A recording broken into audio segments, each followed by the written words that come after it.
Good afternoon, everyone. Good afternoon, everyone. We will wait for 3 minutes for the other participant to join us, and then we will start.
Good afternoon, everyone. We're very happy to see you here in our event on EU missions, responsibility, co-creation and design thinking.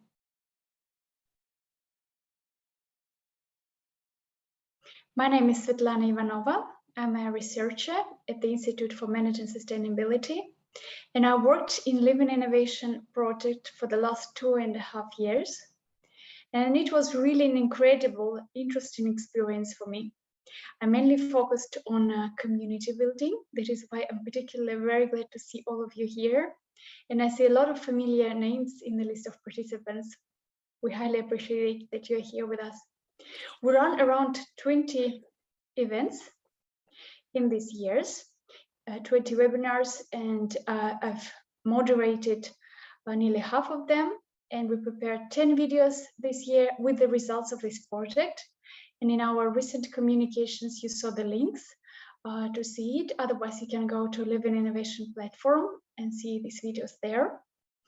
And we're glad to say that the number of our members of our community is around 2,000.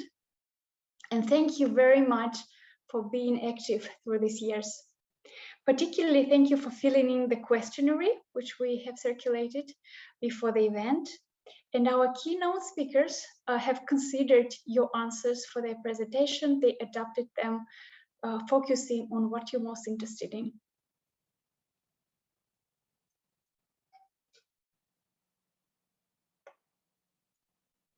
And few rules for today.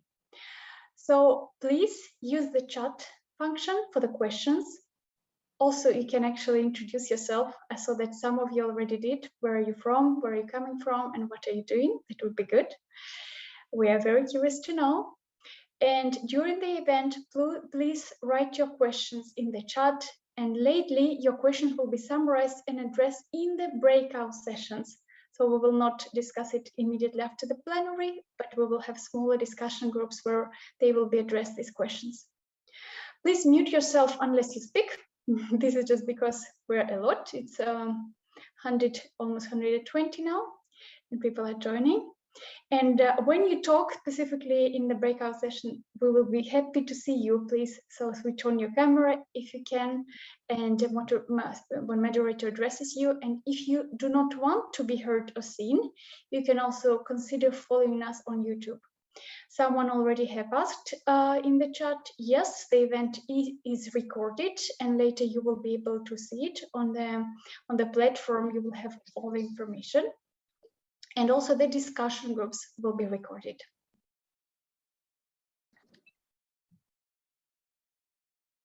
The agenda of today. So we'll start with the main part now in 2 minutes, and we'll start with the responsible innovation in the European framework programs. We'll have insights into the introduction of Horizon Europe missions, and then we will have more specific presentations. One on co-creation processes, how to ensure high quality on co-creation processes. Then we'll go on with how to consider responsibility in design thinking. And then we will go into how to run workshops with blind participants. And as I have mentioned, we'll go to in-depth conversation in parallel breakout sessions later, and you will be actually able to choose which argument you would like to take for the breakout session and choose the group. And these are keynote speakers. We have our team prepared with their expertise and with their presentation from the EU Institute, from Living Innovation team, from founder of Institute for Managing Sustainability to expert from Research Support Unit of EU, from design thinking expert to senior researchers.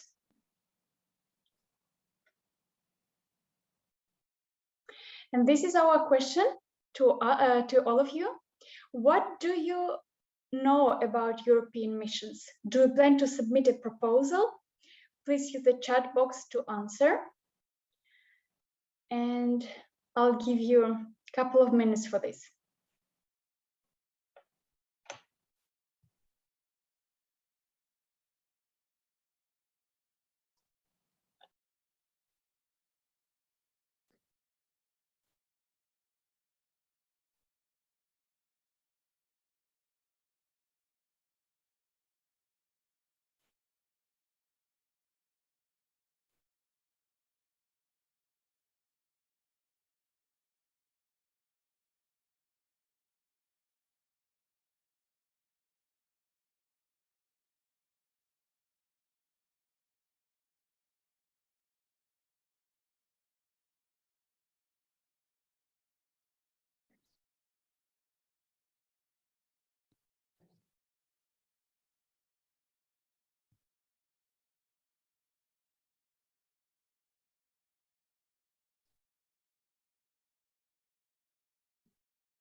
Thank you very much for your answers.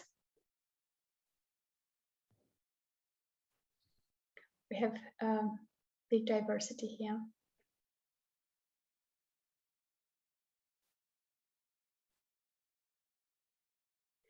And there are already some questions. I think our presenters will address most of them during the presentations or after.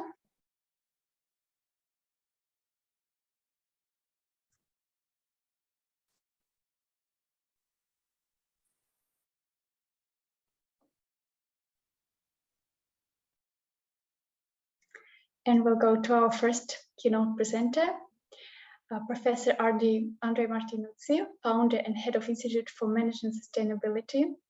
And Andre always underlines that responsible innovations means to co-develop solutions with and for the people. Andre has more than 20 years of experience in coordinating European projects, and he specialized on circular economy, responsible innovation, and sustainability management. Today, Andre will address the questions on responsible research and innovation, what was done in the Living Innovation Project, and does RRI provide an attractive business case? Hello, Andre. Good afternoon, good morning if you're from the US, good evening if you're from Asia. It's a pleasure to have so many of you here in our virtual event. 130, you cracked the maximum that we had by now, and the webinar we had by now with more than 100 was with a minister. So actually, well, it's more interest in EU mission than our Austrian ministers. Might because of Austrian ministers, I don't know. However, what I would like to talk about is a little bit of the experiences in the Living Innovation Project, what we've done, and how we tried to reframe responsible innovation from an additional burden for innovators, an additional burden for researchers, an additional burden for businesses, to a business opportunity. So opportunity-driven approach to responsible innovation. We started the Living Innovation Project that I had the pleasure to coordinate about 4 years ago. It started with a purpose of bringing together leading industry companies, large industry companies, civil society organizations, and researchers, and we involved most of them in the IT sector. And we joined forces to co-create a more responsible approach to innovation. We did it in a special area, which was smart homes and smart health, but at the same time, I think our findings are generalizable. We can transfer this to many, many other sectors as well. What have we done? We ran some responsible innovation labs, and you will have some insights into what we've done later on, also by Florian, who will talk a little bit about that. We established a virtual community platform, as Svetlana already mentioned. And based on these interactions, based on these experiences, we developed blueprints, showcases, videos, and so on. At the end, well, actually, the official funding period already is over. So the funding period was 3.5 years. It ended in October. And what we're doing right now is on a voluntary basis. We simply can't stop. We got so addicted to responsible innovation and to community building and webinars that we simply continue. By now, we conducted more than 100 video interviews, 30 webinars. We also published a co-creation toolkit. Florian will present it to you later on. Some policy briefs. We currently also work on a book. So if you visit our website, you can have access to all of that. Together with Svetlana, we recorded 9 thematic videos. Some of them we already sent you some links to. One is about responsible design thinking. It was an introductory video about inclusive workshops, but there are also others about holography, for example. So if you don't want to travel anymore by plane, first it was because of COVID, now it's because of delays, you might use holography. Or if you would like to use extended reality in training and teaching, also these were issues we dealt with. And in all of these experiential development of opportunity-driven approaches to responsible innovation, we then came up with a new narrative, because the narratives you had by now on responsible research and innovation were quite strange for businesses. You have to keep in mind that during the last decade, the European Commission funded more than 100 projects on responsible research and innovation. Already, by now, with more than 250 million euro. Now that's quite a lot of money, and only very few of them were with and for business sector. So there was some targeting funding authorities, some targeting researchers, universities, independent research organizations, but there were not so many trying to promote responsible innovation as a business opportunity, and we were one of them. And actually, instead of talking about gender issues and openness and science education and ethics, we said we need to develop a narrative that's understandable for the business sector and at the same time links up to the language, links up to well-established concepts. And actually, our narrative goes like that. First of all, companies have impacts. Actually, that's a quite common knowledge when you talk about corporate social responsibility. It simply means that companies are responsible for their impacts, and the impacts normally happen somewhere beyond the corporate boundaries, either later or somewhere else. And knowing these impacts and managing these impacts is basically the core definition of corporate social responsibility. And so you can apply this idea of being responsible for impacts also for responsible impacts of innovations. You simply say, when as a company is responsible for impact because of their CSR strategy, they are responsible for the impacts, the innovations they create, which means they're responsible beyond markets. They innovate with a positive impact. This increases value and reduces risks, which is the business case. And on a societal level, it contributes to prosperity and well-being. So responsibility for impacts, one core element. Second core element, with the people and for the people. Actually, it's about co-creation. It means not to, well, put in every process a participatory aspect, not in everything, but in the key processes and the key decisions about in which directions to go.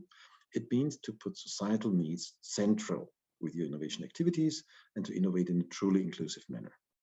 This means for the companies, more ideas, better fitting ideas, so it increases your creativity a lot. So you might say, okay, but I'm doing that. We're doing open innovation. We're a modern company. As a matter of fact, many companies know about open innovation, but they don't know how to do it. And in many cases, they involve only the usual suspects. Well-educated, young, male, urban techno nerds. So what about the others that are left out? Elderly people, poor families, blind, visually impaired people. This is something we will talk about today as well, and Anja Krögl from my team will present the toolbox how to do that. This means on a societal level, innovation that is based on co-creation tackles grand societal challenges much better than a technology push-driven innovation. Third element, and now comes in something that I'm now also working for the last 20-25 years, actually sustainable development. Sustainable development, a development that considers future generations, that considers how 10 billion people might live on this planet for the next 500 or 1,000 years, is something where you have to consider systems, whole systems, not just products. You do not innovate with a new product, with a new technology, with a new good that you put on the market. You try to co-design whole systems, because actually the sustainability challenges we currently face are systemic challenges, and they cannot be solved by just one single product. This means to be responsible for future-oriented solutions, to innovate by understanding interrelationships within these systems, and this allows businesses to become industry game changers. So no rule taker anymore, no rule breaker anymore, but being a rule maker.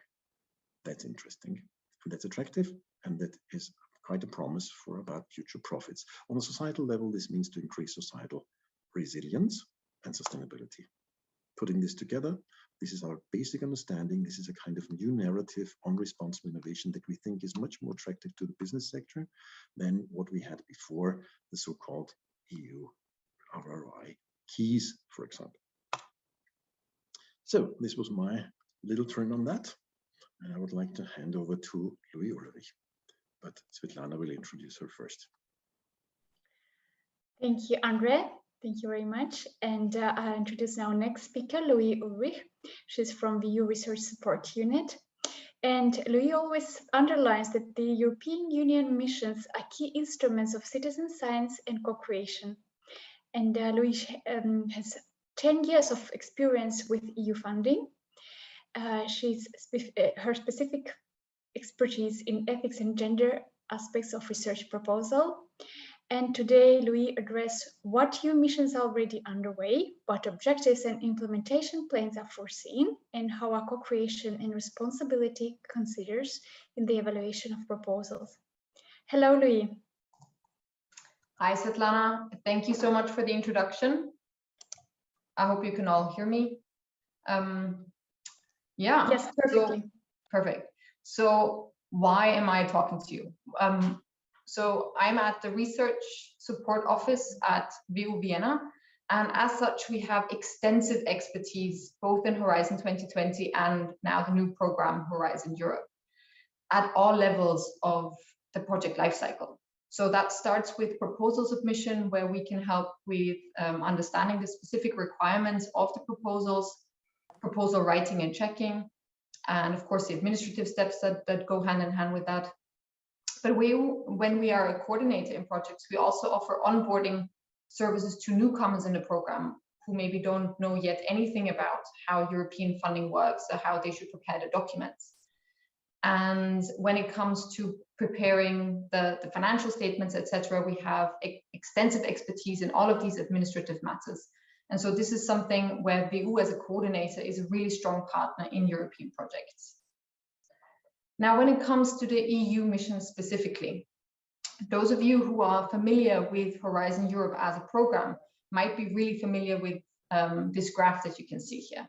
As those of you will know, Horizon Europe is a research funding program funded by the European Commission, and it has a structure in 3 pillars and then some overarching widening participation and strengthening of the European research area focuses. And the missions that we're going to be talking about today are implemented within Pillar 2, which addresses global challenges and European industrial competitiveness. And the portfolio of the missions is very widespread. So in addition to research projects that are funded directly, the missions are also supposed to address policy measures and even legislative initiatives within the member states.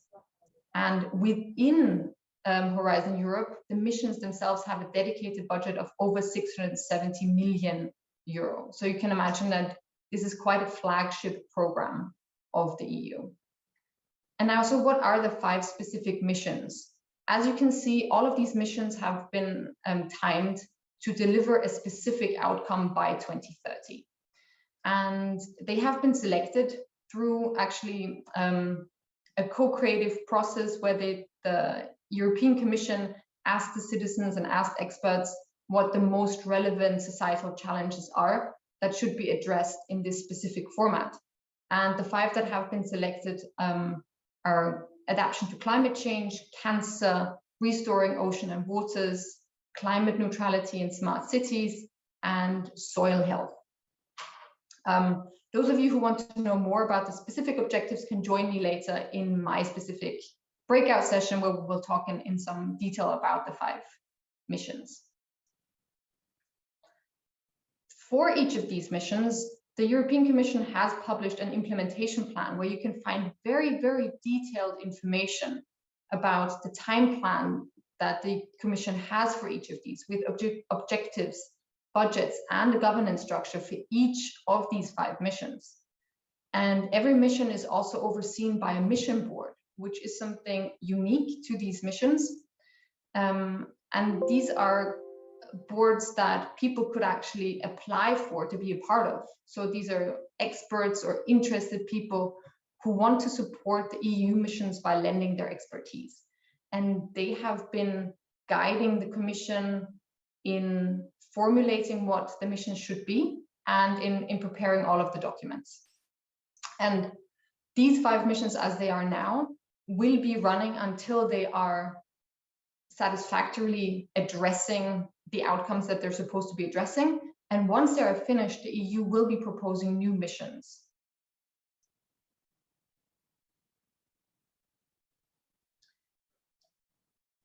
If you're looking for specific funding, just as a side note, you can always find all of this information in the funding and tenders portal of the European Commission. So in this picture below, I've shown you, this would be one specific call, unlocking of financial resources for investments into climate resilience.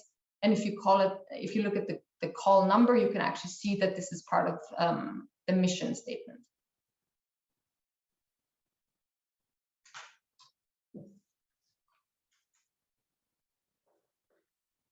So what is the value of co-creation and responsible innovation in Horizon Europe generally and in the missions specifically? The EU has stated that more interaction from across the quadruple helix, which is academia, industry, government, and civil society, enhances the buy-in of the people and the trust in the results and makes the R&I results of the projects more reliable. So they're saying that the more involvement there is from across all of the 4 players in the quadruple helix, the greater the understanding also of the citizens will be, and the more they will actually understand the results and understand how they have to be implemented. Co-creation and citizen engagement has also been mentioned as one of the central pillars of establishing a mission-oriented R&I approach in the Mazzucato report by Gabriele Mazzucato on governing missions. So you can see that the real importance that the EU places on co-creation and citizen engagement. And co-creation and citizen engagement is also specifically mentioned in the evaluation criteria, specifically to those of you who have already applied for funding in the excellence criteria.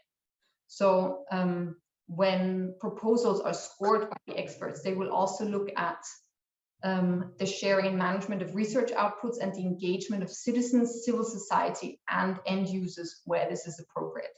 And you will see from the call documents that the Commission deems this appropriate in very many instances.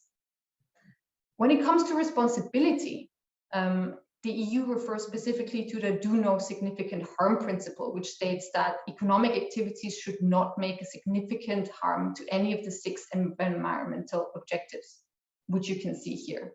So when it comes to responsible innovation, or just research and innovation generally, responsibility should be built into the framework of your proposal. And you can always refer to this, to these, either these 6 specific objectives or the do no significant harm principle in general in your proposal.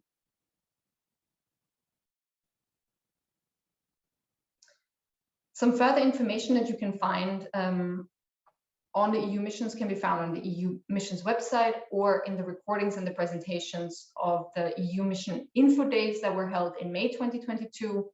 There are implementation plans that I've linked here for all of the missions. Like I said, they're comprehensive documents. There's also fact sheets, short presentation, videos, and you can find great content in the European Commission Science and Innovation YouTube channel, which I really encourage you to go and have a look at.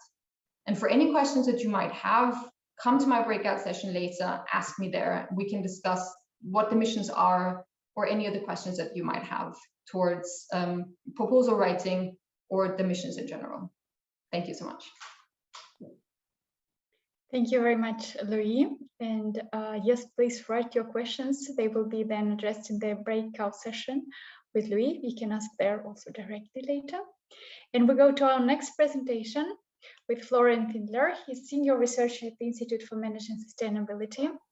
And Florian always emphasized that co-creation needs a clear compass to gain socially desirable outcomes. And Florian has a background in business ethics and CSR. He has a PhD on measuring and managing sustainable development goal impacts.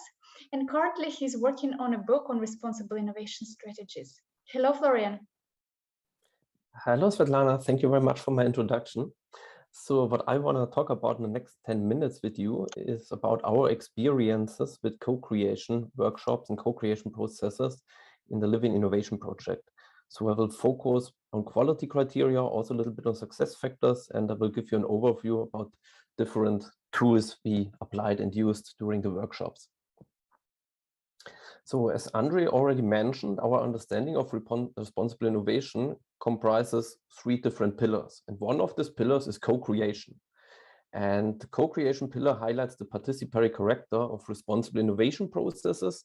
And in our understanding, this goes beyond lead user involvement or open innovation, because we involve also lay users, for example, vulnerable groups. So it's not about tech-savvy high-end users. It's about really open innovation process up to society and innovate for and with the society. And the advantages for this is clear.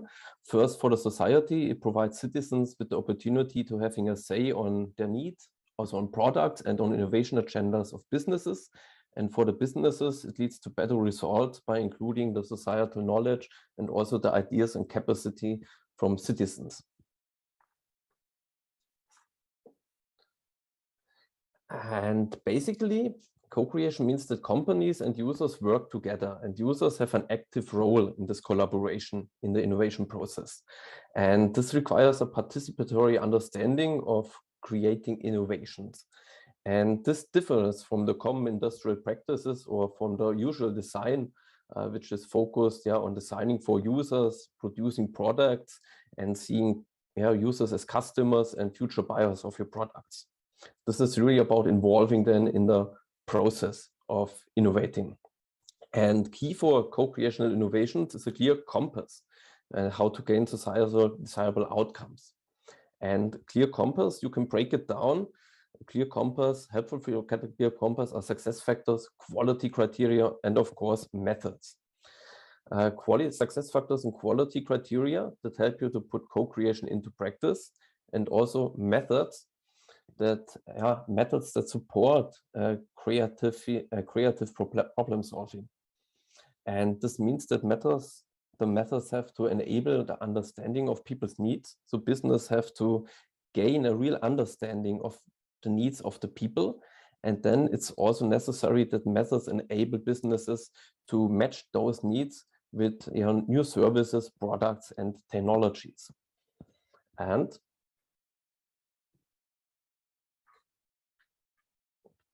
what we did in the Living Innovation Project was bringing together citizens and businesses to co-create ideas and solutions for the way we will live in 2030. So this were business-citizen collaboration, and we called these collaborations Living Labs. And overall, we performed 6 of these Living Labs. Each of these labs consisted of at least 3 different workshops. Companies that were involved in these labs were, for example, Telefonica, Siemens, Ottobock, and Atos. And these workshops took place in 7 EU countries. And overall, more than 150 people participated at these events. And the results of these events, they went into a toolkit.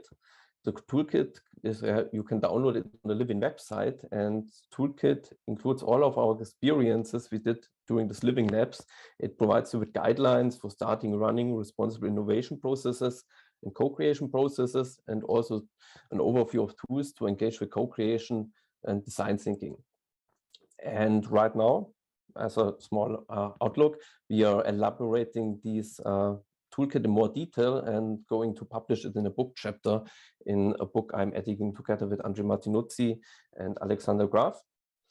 And on this slide, you can see a brief overview of the different responsible innovation labs. So these are the 6 different focus areas of these labs. They all have in common that they are about applications at home. For example, the future home and lifestyles, or high-tech at home, or robotics.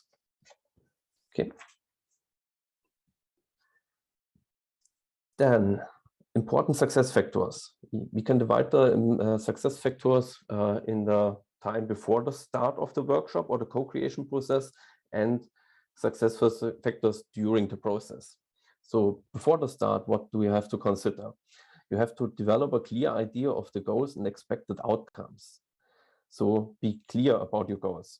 And helpful for this is to follow a key question right from the beginning.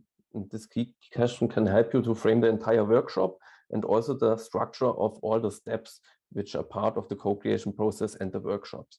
And a key question which you follow from the beginning helps you also to ensure that you're not running out of the scope of the co-creation process during the process. So it's very helpful, and we would advise you to start really with clear goals in the beginning.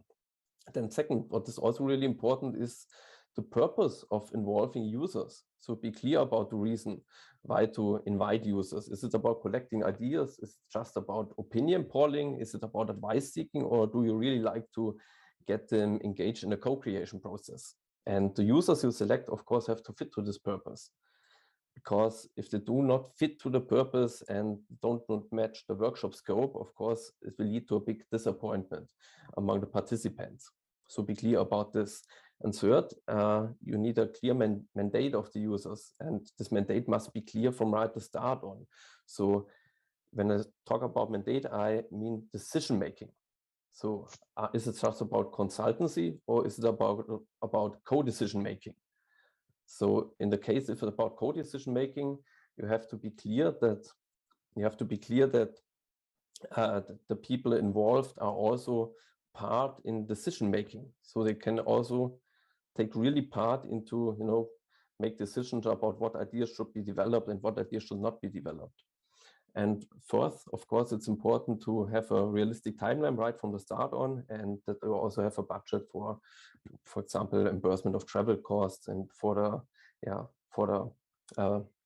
carrying out the workshops. And during the process, there are three important success factors: seriousness, fairness, and transparency. Seriousness is about all people which are involved must take the process serious. That sounds really trivial in the beginning, but it's not so easy because you have really select participants that have the right attitude. They must be curious, they must be constructive, respectful, and honest. When it comes about fairness, it's important that each participant have the same chance to have her or his say. So it's important that the facilitator takes care of this. And when it comes to transparency, it's important that all people who are involved have clear and barrier-free information, and that they can communicate and meet in workshops on an equal level. Then when we speak about quality criteria, you can see here the most important quality criteria we identified in our Living Labs. They're ranging from low quality to high quality. I don't want to go into detail of all of them, but what is really important is the selection of participants, because it really determines the quality of the entire atmosphere of the process and also of the results. So please really carefully consider who is going to be affected by the results of your workshops and who is interested in the results of your workshop, and then really select these people. Then when it comes to facilitation, it's also helpful to have a specialized or a highly skilled trainer facilitator, because he can also help you to design the workshop process, the co-creation process, and make it more target-oriented. At least the organizer should be neutral. So this could be a problem if the organizer is from a business and the business is running the workshop. And last, processing of results. So please take care that the results are used and they don't disappear somewhere. So maybe write a project report 1 week after the workshop was happening, and send it out with the findings and results to the people involved. And in the case you don't use the ideas from the people from the co-creation process, provide the people, the participants, with a proper justification why you don't use their ideas and why you don't go on with their ideas. Then let's go on to the last slide. The last slide includes a brief overview of the methods we have applied and also found during our research in the Living Labs. So there are luckily a lot of different methods available that can support you during the entire co-creation process. A lot of them have a focus on creativity and lively idea production. You can see the tools here. They also serve different purposes. For example, collecting ideas, structuring information, learning about needs, finding solutions, assessing impacts, and fostering empathy. And if you want to know more about these tools, learn more about these tools, you can also have a look in our toolkit, because in the toolkit you can find a brief description of all the tools and also additional links.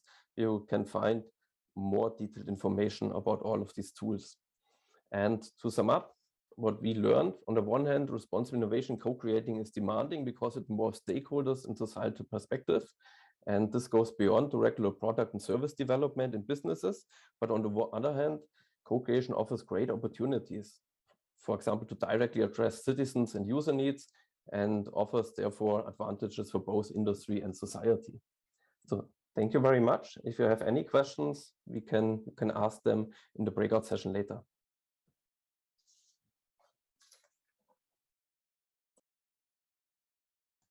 Thank you very much, Florian.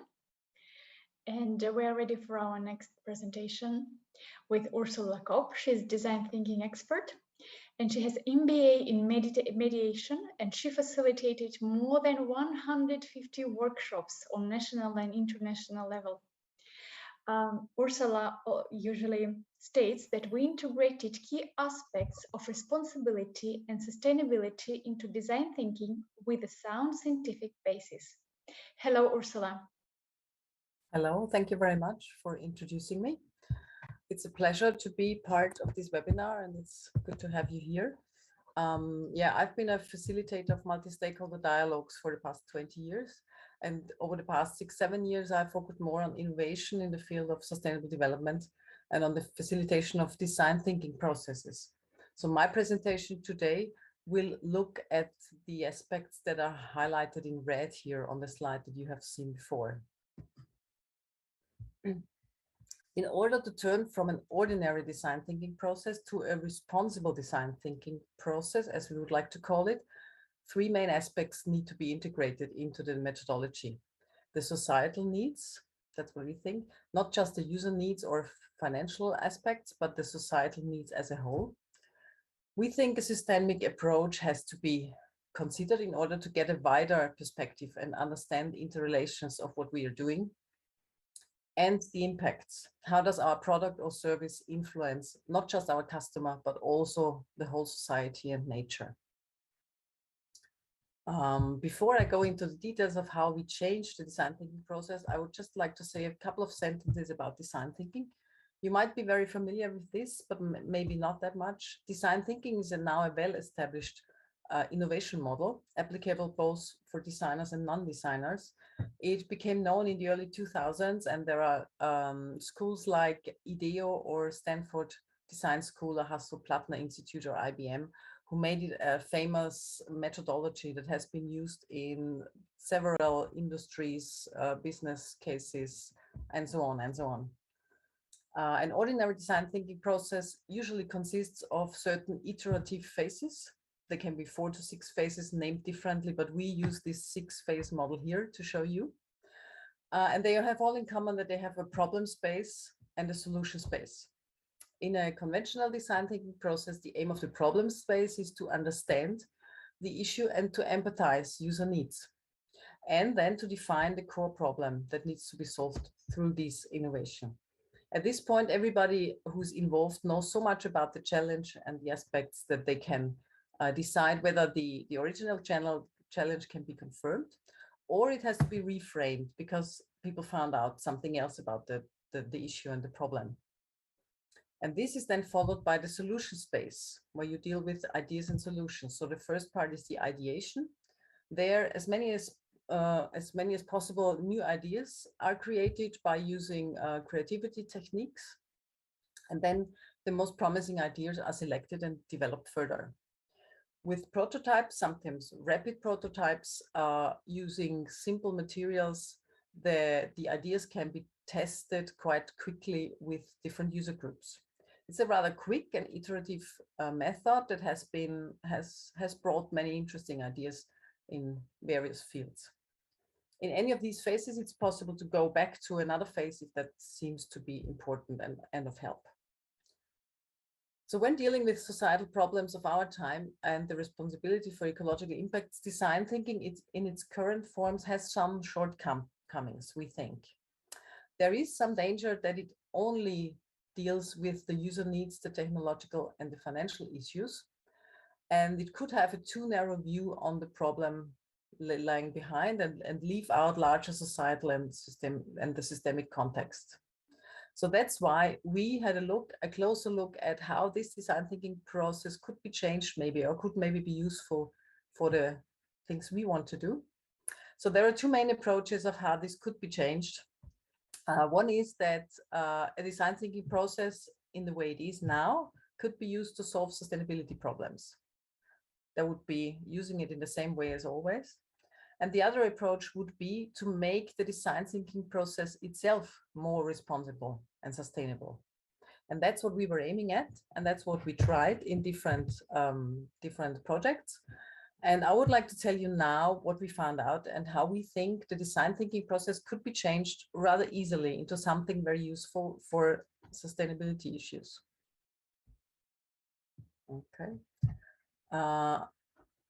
Just a second. So let me start with including the societal view.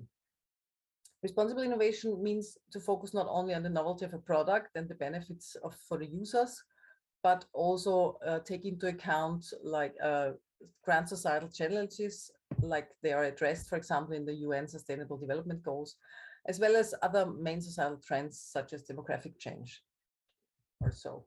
So the view needs to be widened on the other stakeholders than just the direct users. And also natural resources such as water, air, earth, etc. should have stake from the very beginning. So at this point, it's also important to already determine ecological and societal aims in this part of this design thinking process, and develop measurement criteria, as they will then serve as the reference framework through the whole design thinking process. If there are trade-offs necessary between ecological, economic, and social dimensions, a proper negotiation process needs to be established at this time of the process. And the societal needs should be integrated in the first part of this design thinking process in this problem space I showed you. Possible methods or useful methods could be the direct representation by the real people representing a certain problem, a certain issue, an environmental issue. So it could also be a representative participation, because it's not always possible to have the people here, right here. So it could be some representative from an NGO, for example, as part of the team, or to develop the appropriate personas. Personas are sort of artificial, very typical descriptions, characterizations of certain person groups, and are very commonly used in design thinking processes, and work almost as good as real persons that are involved. Let's look at the second part. In order to create responsible innovations, it is necessary to better understand the context and the interrelations a technology or a product is embedded in, which means fully consider and design whole systems sometimes. Therefore, it's inevitable to recognize and understand the interdependencies, the dynamics and boundaries of the system people's needs are embedded in. System thinking can help to understand underlying interrelationships of its elements, the dynamics within the system, and to identify patterns of change. Within the define phase, also a very close look should be taken at whether a need is a real need or maybe just a symptom of an underlying need. This reframing allows to look beyond the surface and to aim at systemic and therefore more powerful solutions, as we think. Useful methods in this phase, which we have used already, can be systemic constellations. Maybe you are familiar with that. That's a work that works with observing and analyzing the interactions and relationships between actors and parts of a system in order to create new ideas for problem solving. This is done by visualizing, or use participatory systems mapping that uses causal loop diagrams showing the relationships between elements too. And also the systemic canvas that's possible is a link between canvas approaches and system thinking, and can show the big picture of a project. In order to include the impacts, short, medium, and long-term impacts should be considered in every every innovation that's been done. This includes all direct, indirect, all positive and negative, and also all intended and unintended impacts of an innovation. The overall aim is to increase positive impacts and to reduce negative impacts wherever that's possible. We think that in these three phases indicated here, those are the best parts where to look at the impacts already at the very beginning of the process, in the understand phase. Look at what impacts do we want and which impacts do we not want in this project. And then when it comes to ideation phase, look at them again. Are the ideas that we created, do they follow the impacts and the boundaries that we have set? Or do we have to go back and maybe develop something new? And then when a new idea is tested, then you can compare it to the intended impacts and the unintended impacts. get a good solution there. Useful methods here could be materiality assessment, scenario techniques, technology assessment. I don't go into detail there because I think they're rather well-known methods and have already been used in industry and technology. And last but not least, for all of this together, we think that a setup phase is very, very important in this design thinking process, a preparatory phase where the whole design thinking process is established, where the people are invited, where the boundaries and the aims, the overall aims, also the sustainability and societal aims are set, which lead through the whole process. And we also think in this phase, a trained facilitator is necessary to guide through this process. To sum up quickly, to summarize, you can see the 4 issues here that I've been talking about. We try to get from user needs to societal needs. We think integration of systems perspective is necessary. Look at the impacts right from the start and throughout the process, and have a good important setup phase. All this together is possible with just a few tools added to a normal design thinking process, and we think that therefore the acceptance could be quite high to just adapt it. Looking at the benefits, to close my presentation here, DT as a design thinking is an established method leading to creative solutions via multi-stakeholder collaboration, and many people know that already, so it's already known. We just need to add a few aspects or a few tools to it. It's not a completely new tool, so it might be good, acceptable there. It allows a broad view onto societal and environmental issues together with the aims of the company. It fosters dialogue and mutual learning, and it can lead to concrete and responsible innovations and solutions. That is what I think, and I'd be happy to discuss that further in my breakout session. Thank you very much.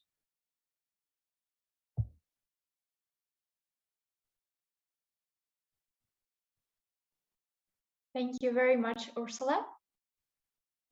And we're ready for presentation of Anja Gül. She's research fellow at VU. And Anja thinks that we developed a toolbox for inclusive innovation that allows blind and visually impaired people to participate fully in innovation. Anja developed a guidance document together with the Siemens Accessibility Unit. And today she will tell us what are the research gaps in this field, what are the main steps in preparing the inclusive workshop, and what are the tools that could be used. Hello, Anja. Hello, and thank you so much for this kind introduction. Welcome, everyone. So when it comes to innovation, it has been proven successful to include users as early as possible in the process. And by doing that, their needs and wishes are understood properly and can be incorporated in the design at an early stage. So this user-centered innovation helps to avoid fallacies and reduce costs and increase the likelihood of products or services being accepted. Innovation in general is also crucial in maintaining an organization's position on the market. So how does innovation with users look like? A popular approach adopted by organizations are workshops. And I would like you to recall the last workshop you've participated in. Think about the tools and the instruments that you have encountered there. So often, facilitators use images and photos for creative impulses, mostly breaking the ice at the beginning of the workshop. Also through visualizing and mind mapping, ideas can be collected and structured. Same goes for visual storytelling. Nowadays, in the online period that we're living in, Mentimeter and Mural are very popular tools that are used. And the most popular tool that can be also seen here is PowerPoints for information sharing. And now, have you noticed something? And don't worry, this is not your internet connection breaking off, but now you're perceiving equally as much as a person would with a residual eyesight of below 30%. So in other words, these images are equally as useful to you as these tools are for people with visual impairment or blindness. And this is the exact problem. We are excluding important stakeholders from innovation processes. Their needs are either ignored or, even worse, identified by people who don't really understand them. So these issues have been addressed in research, though only partially. And this is why our research and this toolkit is contributing to filling this gap and by providing a toolkit for conducting inclusive workshops for everyone. These tools have been co-developed by business practitioners and scientists, and have also been tested within the Living Innovation project. So about this toolkit. In general, it is created to be flexible in use. You can use it like modularly, picking and choosing what you need for which context. And also it is split in two sections. The first section are the considerations one should take before conducting the workshop. And the other ones are tools and hands-on tools that you can use within the workshop. I will not go into all of the tools that we have worked out, but I would really welcome you to go on the Living Innovation website and download the guide that we have provided there, because in it you will find more tools and more guidelines like interactions when meeting people, visual impairment or blindness, or even for online workshops. So let's dive into the toolkit. First of all, the most important consideration to take is the first question you should think of is, who am I designing a product or service for? Who are the people who that will be using it? So what might come intuitive is that any kind of public infrastructure should follow the accessible design for all approach, meaning anybody should be able to use an ATM machine or a ticket machine. But now think about other product categories like home appliances, for instance. Yes, of course, you could design an oven which is used by people with blindness, but then again, households are also mixed. So it is only it only makes sense to have mixed groups in the innovation process to really understand how the product could be inclusive for everybody. The only product category where it maybe wouldn't make that much sense to use mixed groups are assistive technologies, which really should adapt to the needs of one specific user group. Another important consideration before the workshop is the accessibility of information. Now, this is also a tip that we have worked out in the workshop that we have conducted. Please do send all materials that you will be working with in the workshop before the workshop, because it will not only avoid confusion within the workshop, but also spare a significant amount of time. There is loads of guidelines on fonts and colors that should be used. For example, this presentation is following the inclusive guidelines. But here I would want to talk about how you could create accessible documents which can be used by everybody. You can see here a document, a questionnaire designed by Siemens, where on the one hand, you do have the normal large print text, which can also be read by people with visual impairment, but also they have added Braille to it. By punching the dots after it is printed, because that is really important. But you just should also consider that not every blind person can read Braille. Some people have never learned it, and therefore it is also important to read other questions, and any participant could answer the questions by simply pressing a dot in there. So this is an example for an inclusive document. Another thing that I would like to mention is the facilitators within the workshop. This is also why you should download the guide, because the interaction guidelines are also important to be brought to any kind of assistant or person working with the participants. In general, these assistants can support, for instance, brainstorming phases and the presentation of the ideas afterwards. What is the recommendation is that assistants should influence this process as little as possible. That's really important. So we have identified 3 typologies of assistants, and this is a chronological order. So if the assistant sees that the group has a need for more support, they can iteratively increase the support that they're providing. But first of all, the first one is what we call the prompter. That is basically just a listener taking down notes during the brainstorming phase. And then once the presentation is starting, the person only throws in keywords to support the presenter and in recalling what they have been talking about, but they don't really talk about content. The second one will be the interviewer, who kind of asks the presenters questions to help them remember a little bit. It could be like a back and forth, like a dialogue. And the third one is the presenter, which might be necessary for some groups, that just shares the results of the group, but not influencing them by adding additional content themselves. Now, we're going to talk about some points that are important for within the workshop.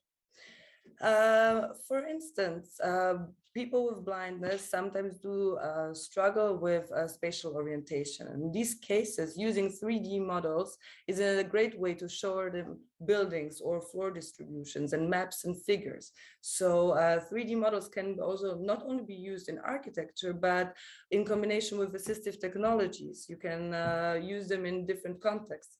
There's a lot of benefits to 3D models, but there is one big minus, which is once it is printed, it's not flexible anymore. That's it.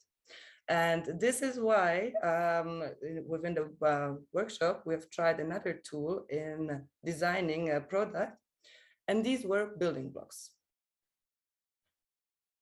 These building blocks were used to co-create a radio device with the participants. These participants have been blind, visually sighted, and visually impaired. And the benefit of these building blocks is the constant flexibility in them. So what is important when using those is you should pre-sort the stones and provide a handout that describes which stone can be found where. And the most important thing is you should give them a common meaning. So these stones, it is not important whether they differ in color, but they're important to differ in size and shape, and maybe some can be twisted. And then you give them a common meaning, so everybody knows which stone stands for what. And then you can place them on a grid, and this is how the whole co-working process looked like. And it is great that the outcomes of this co-creation actually were used in future product development. So now, at the end, I would like to give you two little insights on how you can actually provide creative impulses.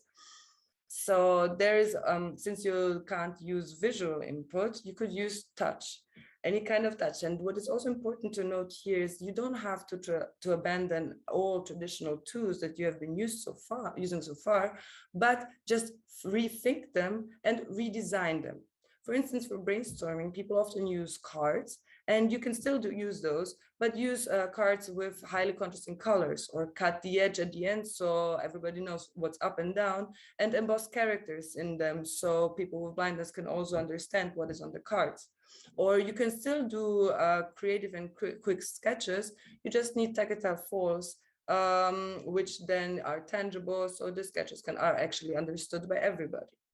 And another way to give creative impulse is sound. So because sound as images triggers associations. So if you use audicons, which are just like short sound clips, you can either download them on the internet, or you can even record them by yourself. You can still stimulate people in their creativity. It's, for example, a great entrance in the workshop to break the ice, because you should then use sounds that are not recognizable, so no music titles or anything like that, where people are actually standing there thinking like, what could this be? And then there could be like a common discussion, people can get to know each other, and the imagination of the participants is triggered. Due to time limitations, this is the end of my part of the presentation. I really hope there was some important and useful insights for you. And if you want to discuss it further, I'm going to see you in the breakout session. Thank you. Thank you very much, Anya. Thanks a lot. And now we can start our discussions in the breakout sessions. So we have correspondingly to our presentation 5 rooms. With Andrea Martinuzzi, you can discuss potential collaboration, your upcoming Horizon Europe mission proposals. With Louis Ulrich, you can talk about basic of Horizon Europe missions. With Florian Findler, principles and quality criteria for co-creation. With Ursula Kopp, responsible design thinking. And with Anya Grul, facilitating workshops with blind and visually impaired participants. So let me quickly guide you through how it works if you haven't done it yet. So in a minute, you will have a pop-up window which will give you an option to enter one of the discussion rooms. We have named the rooms in accordance to the moderators, our speakers. So if you want to talk about the proposal